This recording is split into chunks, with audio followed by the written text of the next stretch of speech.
नमस्ते दोस्तों।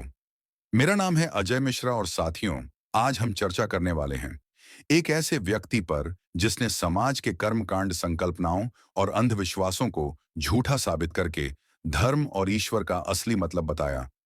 साथियों, आज हम चर्चा करने वाले हैं बौद्ध धर्म के संस्थापक गौतम बुद्ध पर, जिनके दिखाए गए मार्ग पर चलने वाले आज इस दुनिया में 50 करोड़ से ज्यादा लोग हैं। तो आज हम जानेंगे सिद्धार्थ गौतम के गौतम बुद्ध बनने की कहानी। चलिए शुरू करते हैं। कहानी है आज से करीब 5000 साल पहले की, यानी ईशा के जन्म से 663 साल पहले की, जब कपिल वस्तु के शाक्य वंश के राजा शुद्धोधन के घर बैशाख पूर्णिमा के दिन सिद्धार्थ का जन्म हुआ।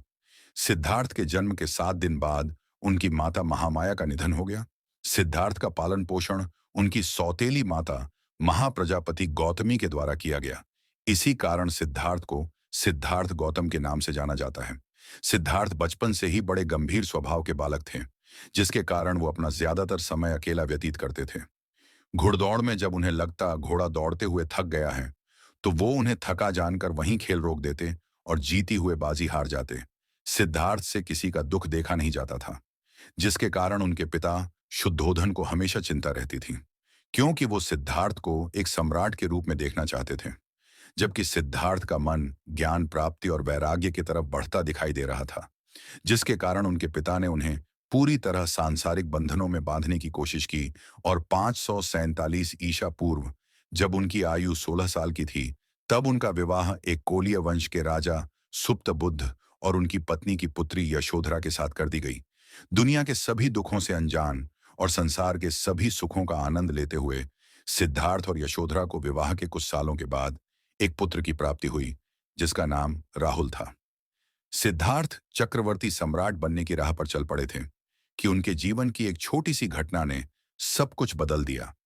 एक दिन सिद्धार्थ अपने सारथी चन्ना के साथ नगर भ्रमण के लिए गए, जहां वो पहली बार दुनिया के दुख से परिचित हुए। जहां उन्होंने एक बूढ़े व्यक्ति को देखा, एक बीमार व्यक्ति को देखा, एक मृत व्यक्ति को देखा और एक प्रसन्न मुद्रा में सन्यासी को देखा, जो दुनिया के अत्यंत दुखों में भी खुश था। ये देखकर सिद्धार्थ के मन में वैराग्य की भावना ने कुछ इस तरह घर बना लिया कि मात्र 29 वर्ष की आयु में सिद्धार्थ ने घर छोड़ने का मन बना लिया। एक भारी बरसात की रात अपनी पत्नी यशोधरा और अपने पुत्र राहुल को सोई अवस्था में छोड़कर सिद्धार्थ ने वन जाने का मार्ग चुना।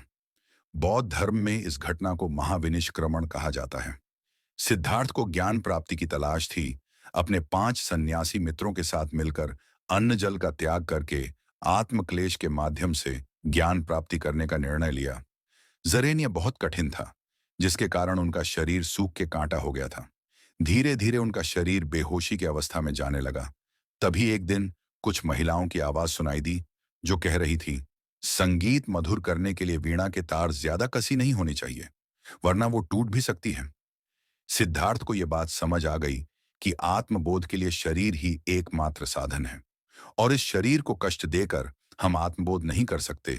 शरीर को जीवित रहने योग्य अन्न जल ग्रहण करना जरूरी है और साथ ही साथ आत्मबोध का प्रयास करना ज्ञान प्राप्ति का मध्यम मार्ग है।